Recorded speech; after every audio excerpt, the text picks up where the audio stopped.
नमस्कार, मैं रचना शर्मा चढ़ती कला टाइम टीवी देख रहे सभी दर्शकों का स्वागत करती हूं। आप देख रहे हैं हरियाणा के समाचार। समाचारों की शुरुआत से पहले एक नजर आज की मुख्य सुर्खियों पर।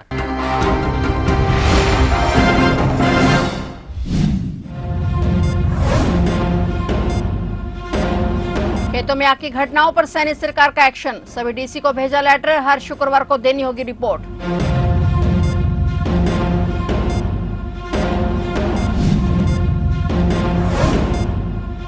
पंजाब के संगठनों के प्रतिनिधियों ने सीएम सैनी को किया सम्मानित। प्रतिनिधियों ने की सीएम सैनी की कार्यप्रणाली की सराहना। पंजाब की जनता पीएम मोदी के नेतृत्व में देख रही प्रगति की आशा।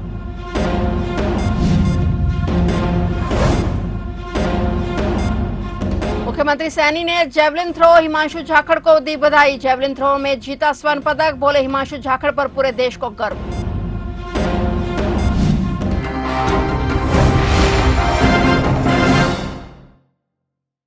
और अब समाचार विस्तार से।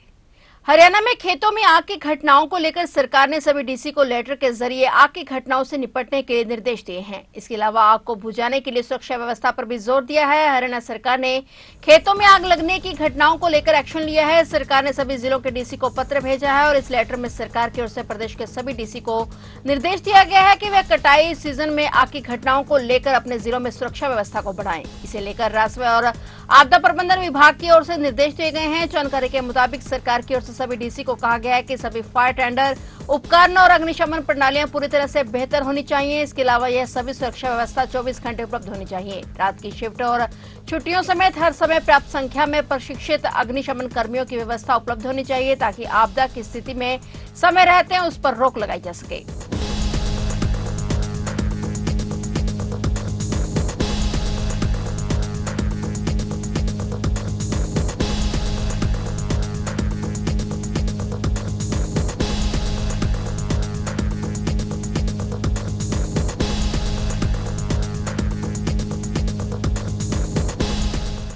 मुख्यमंत्री नायब सिंह सैनी ने कहा कि पिछले 10 वर्षों में प्रधानमंत्री नरेंद्र मोदी ने भारत की साख को वैश्विक स्तर पर ऊंचा किया है और भारत को नई पहचान दिलाई है। प्रधानमंत्री के नेतृत्व में आज देश प्रदेश निरंतर प्रगति कर रहे हैं। हरियाणा की तरह पंजाब भी प्रगति और उन्नति करे, इसके लिए अब पंजाब की जनता को भी प्रधानमंत्री के नेतृत्व में प्रगति की आशा है। पंजाब के लोगों ने विभिन्न पार्टियों पर भरोसा किया लेकिन उन्हें सिर्फ निराशा मिली, इसलिए उन्हें विश्वास है कि पीएम मोदी ही पंजाब को आगे ले जा सकते हैं। मुख्यमंत्री नायब सिंह सैनी ने उनके सम्मान एवं अभिनंदन के लिए जीरकपुर में आयोजित सम्मान समारोह में बतौर मुख्य अतिथि शिरकत की। इस मौके पर पंजाब के विभिन्न संगठनों के प्रतिनिधियों ने मुख्यमंत्री को सम्मानित भी किया और उनकी कार्यप्रणाली की सराहना की। मुख्यमंत्री ने कहा कि जब वे पंजाब के युवाओं से बात करते हैं तो युवा प्रधानमंत्री नरेंद्र मोदी के साथ कंधे से कंधा मिलाकर चलने का संकल्प लेते हैं। आज पंजाब के किसान और युवा प्रधानमंत्री के नेतृत्व में आगे बढ़ना चाहते हैं।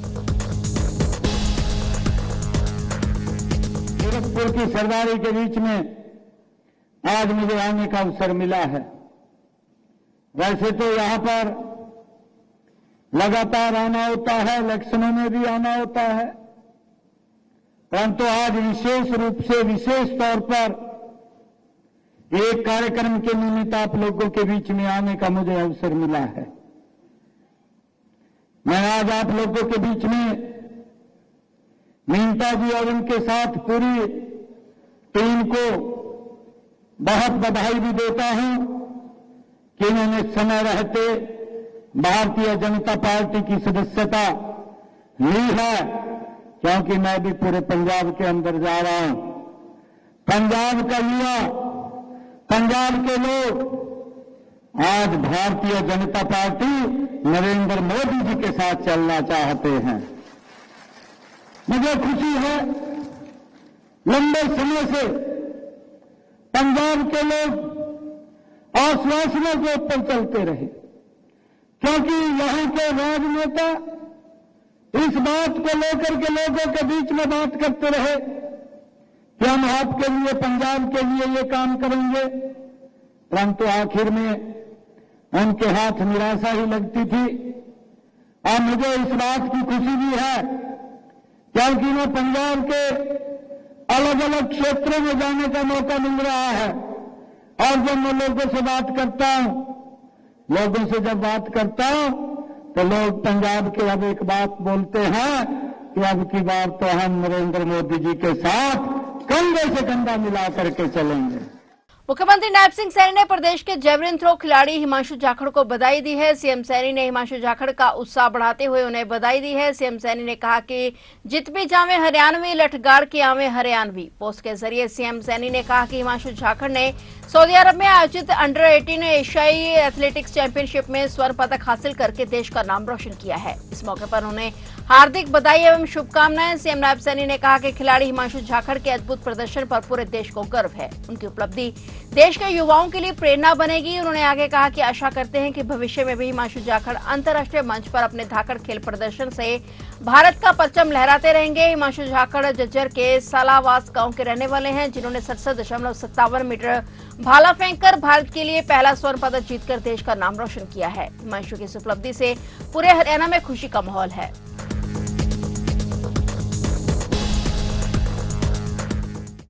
हरियाणा के फरीदाबाद में एक बार फिर साइबर ठगी का चौंकाने वाला मामला सामने आया है, जिसमें खुद को बैंक कस्टमर केयर का कर्मचारी बताकर एक युवक के साथ 62,000 रुपए की धोखाधड़ी की गई। घटना का शिकार हुए युवक का नाम रविंद्र कुमार है, जो सेक्टर 23 का निवासी है। रविंद्र कुमार ने बताया कि कुछ दिन पहले उसके पास एक व्यक्ति का कॉल आया, जिसने खुद को आरबीएल बैंक का कस्टमर केयर का कर्मचारी बताया और फोन करने वाले ने अपना नाम अमित बताया और कहा कि रविंद्र के पुराने क्रेडिट कार्ड की मियाद खत्म हो गई है, इसलिए बैंक की ओर से उसे एक नया कार्ड भेजा जा रहा है। अमित ने रविंद्र से कहा कि नया कार्ड एक्टिवेट करने के लिए एक लिंक भेजा जाएगा, जिसे व्हाट्सएप पर खोलकर सिर्फ एक बार चेक करना है। रविंद्र ने जैसे ही उस लिंक पर क्लिक किया, उसके मोबाइल का कंट्रोल ठग के हाथ में चला गया और थोड़ी ही देर में ठग ने उसके क्रेडिट कार्ड से कुल 62,000 रुपए निकाल लिए। ठगी की शिकायत रविंद्र ने फरीदाबाद साइबर थाना सेक्टर 28 में भी दर्ज की है। पुलिस ने मामला दर्ज कर लिया है, लेकिन अभी तक कोई गिरफ्तारी नहीं हो पाई है।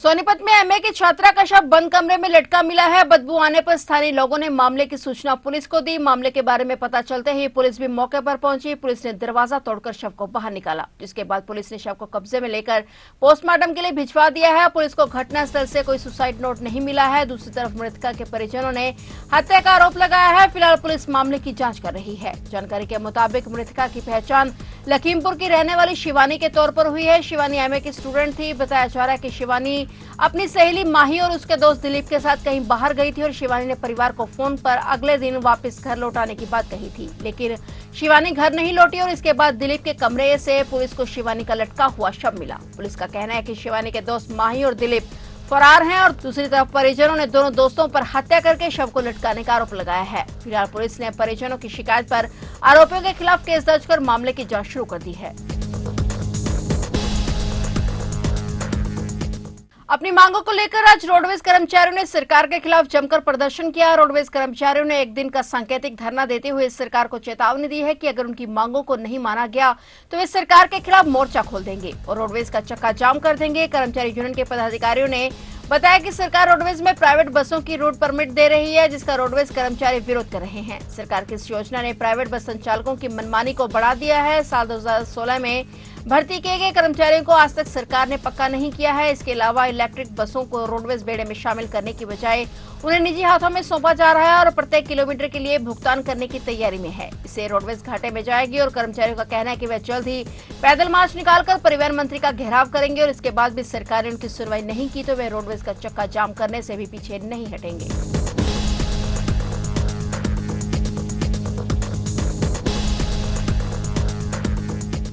हरियाणा विधानसभा अध्यक्ष हरविंदर कल्याण ने जिला सचिवालय करनाल में डीसी और अन्य आला अधिकारियों के साथ विकास कार्यों और सीएम की घोषणाओं को लेकर समीक्षा बैठक की। बैठक में मेयर रेणु बाला गुप्ता भी विशेष रूप से मौजूद रही। विधानसभा अध्यक्ष हरविंदर कल्याण ने अधिकारियों से सख्ती भरे लहजे से कहा कि समय पर विकास कार्य शुरू न करने वाले और अधूरा काम छोड़ने वाले ठेकेदारों पर तुरंत कार्रवाई की जाए। यदि ऐसा नहीं किया गया तो यह माना जाएगा कि अधिकारियों की ठेकेदार के साथ मिलीभगत है। उन्होंने कहा कि अधिकारी विकास कार्यों की गुणवत्ता पर विशेष ध्यान दें ताकि कार्यों में पारदर्शिता नजर आए। वहीं उन्होंने कहा कि बरसाती सीजन शुरू होने से पहले सभी सड़कों की मुरम्मत का कार्य जल्द शुरू पूरा करवाया जाए और मुख्यमंत्री नायब सिंह सैनी ने इसको लेकर उच्च अधिकारियों को स्पष्ट निर्देश दिए हैं कि कोई भी सड़क टूटी हुई नजर नहीं आनी चाहिए। बैठक में हरविंदर कल्याण ने सीएम घोषणाओं के तहत घरौंडा हलके में अभी तक लंबित अथवा चल रहे विकास कार्यों की समीक्षा की।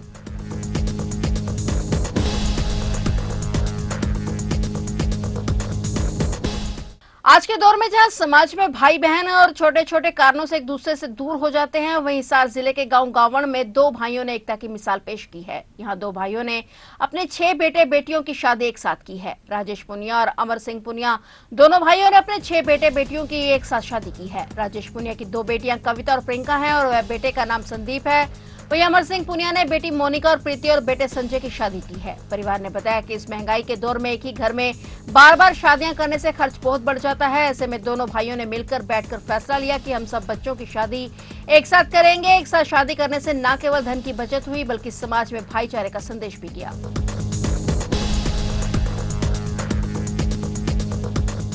देश में पड़ रही भयंकर गर्मी से जहां आमजन जीवन अस्त व्यस्त है और वहीं बढ़ते तापमान की मार पशुओं और आवारा जानवरों को भी झेलनी पड़ रही है। इन दिनों पशुपालकों के सामने अपने पशुओं को बीमार होने से बचाने का बड़ा चैलेंज है। अंबाला में कई पशुपालकों ने अपने पशुओं को गर्मी से बचाने के लिए कूलर तक लगा दिए और कई किसान फोगर और फुव्वारे लगाकर पशुओं को गर्मी और हीट वेव से बचाने में लगे हुए हैं। वहीं बढ़ते तापमान के बीच पशुओं के बीमार होने की संख्या भी बढ़ गई है।